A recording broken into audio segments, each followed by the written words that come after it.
Hello and welcome to this episode of Sales Secrets from the Top 1%, where the world's best sales experts share their secrets to sales success.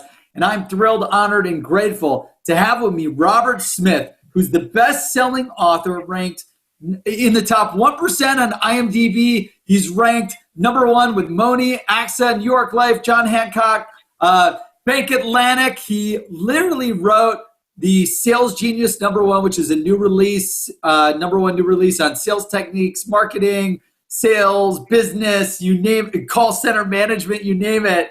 And he leads Robert Smith Productions, which has got its hands in anything and everything to blow it up.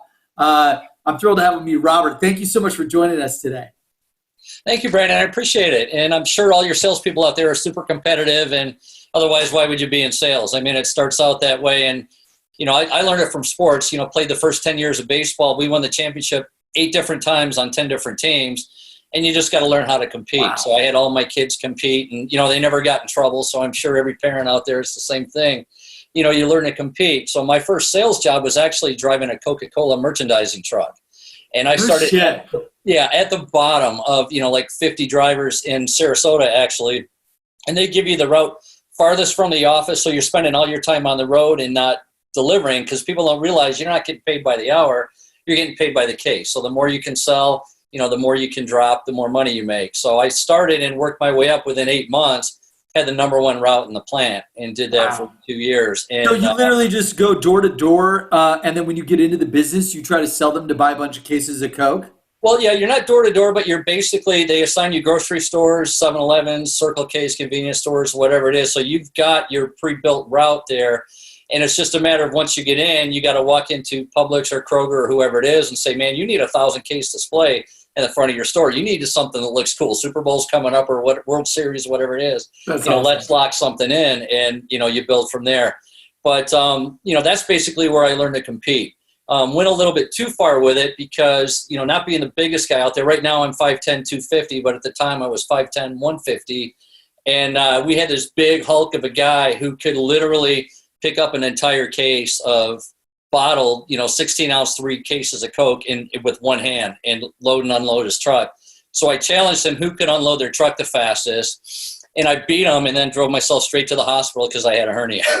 Oh, man. That basically ended the Coke career. So I asked my doctor, what do I do? How do I get back? And he said, son, you need to find an office job. You're done. You're through with this kind of work. So I started with Mutual of Omaha, got actually in the insurance and financial services business. Awesome. So I've got a lot of buddies that we're driving Lamborghinis and Ferraris from that business. Oh, it's absolutely the greatest. I mean, I started with an insurance company. Within my first year, got my Series 7. So we started doing stocks and bonds, did all of that.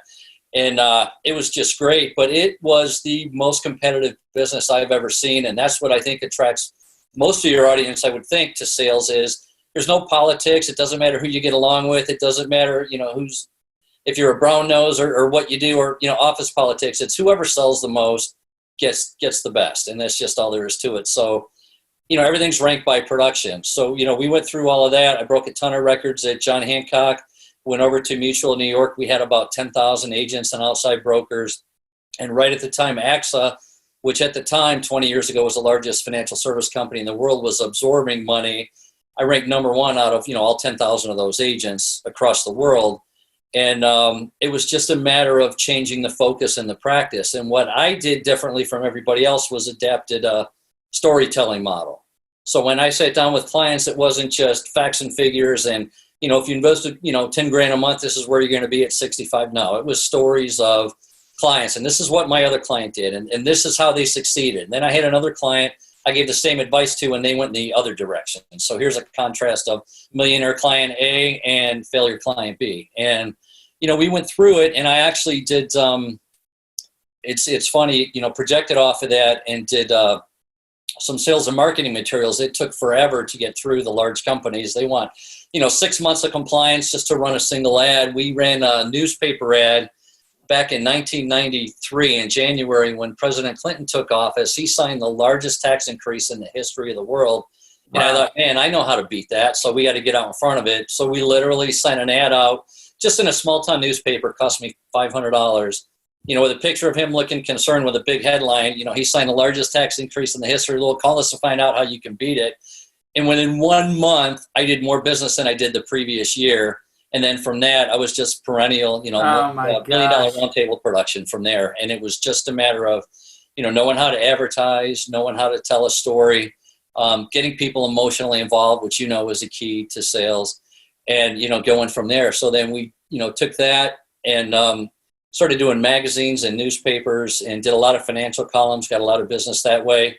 And what I learned was the storytelling worked. I actually wrote a superhero comic book based on life insurance and annuity sales. That's awesome. And I used that to get to be number 1 out of 10,000 agents. And with that, you got to know how to close, obviously.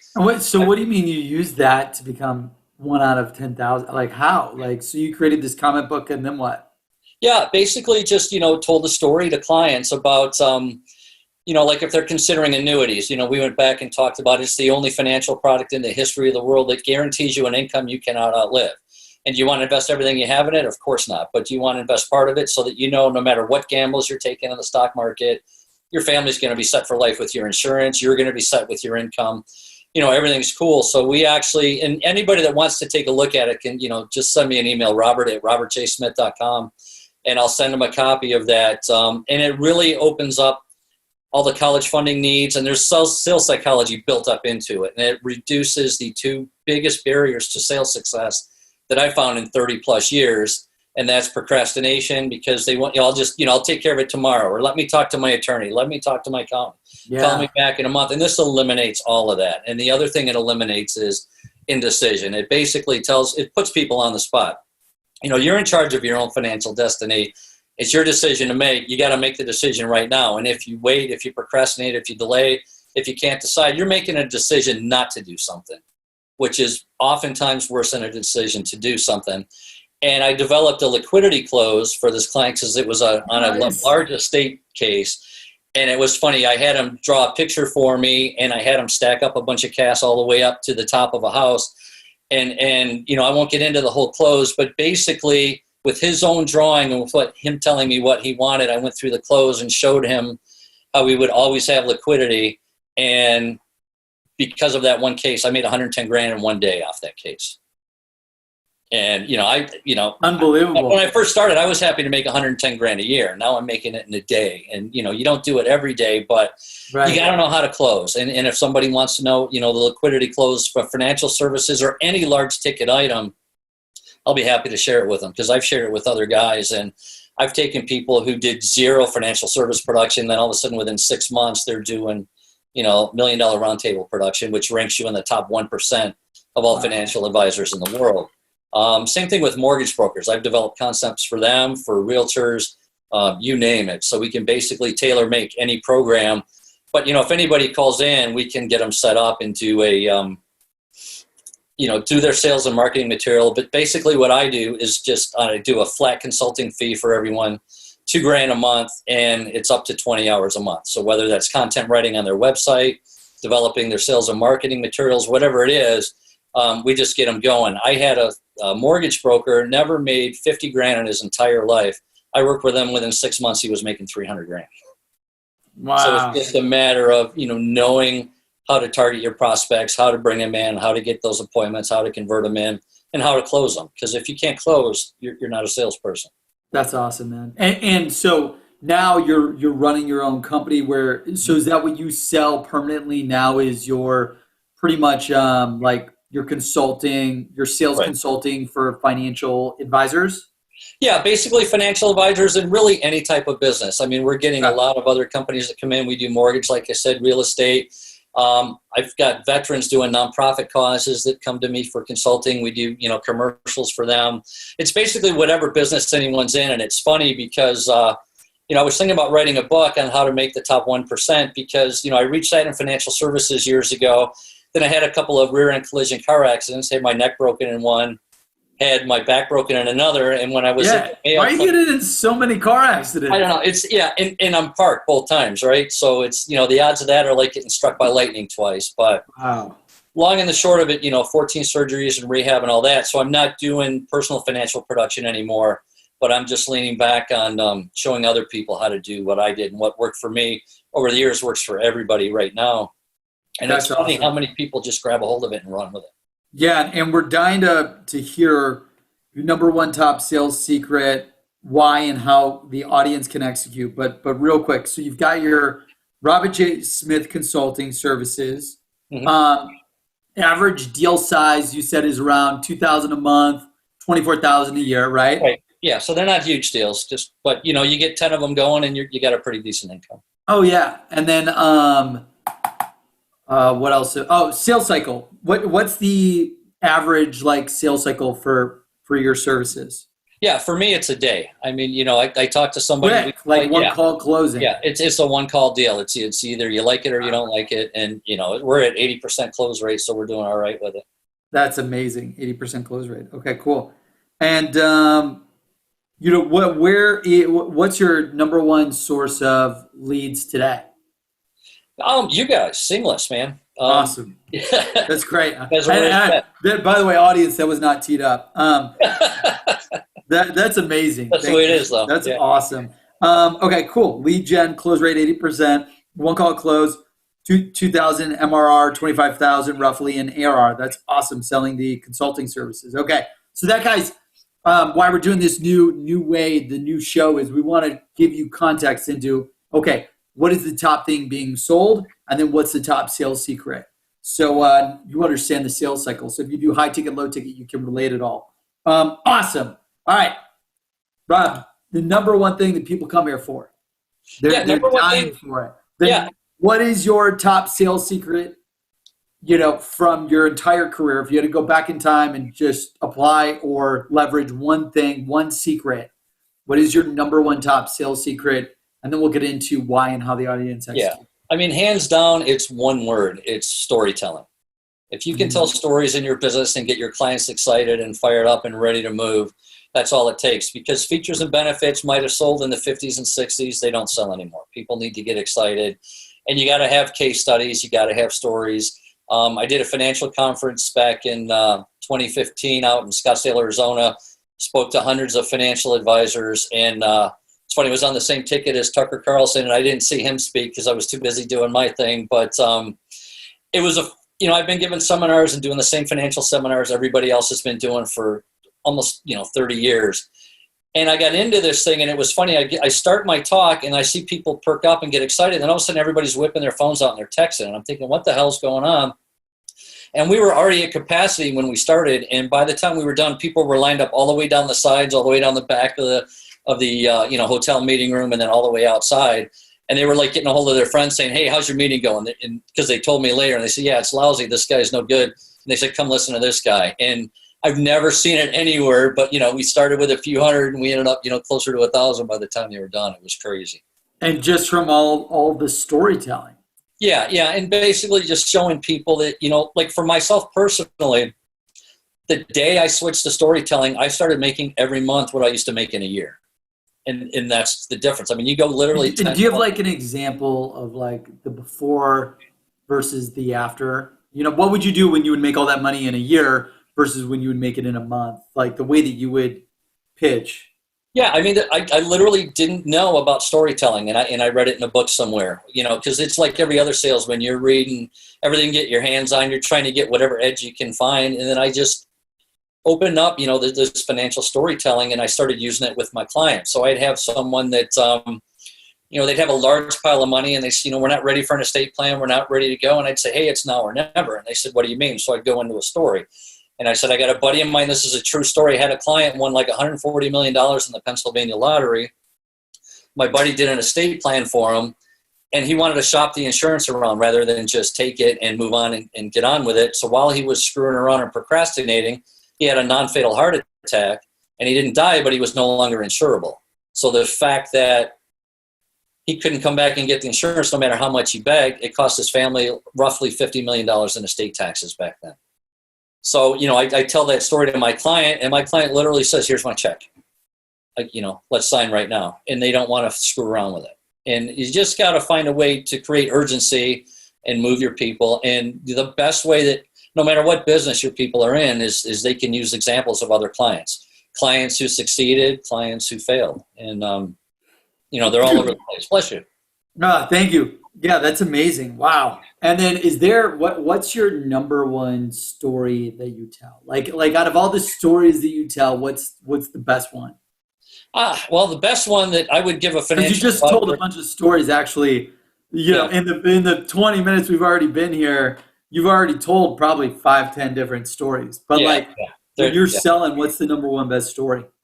Um, you know, I don't like to tell the story of myself, but people always ask me, what happened with you?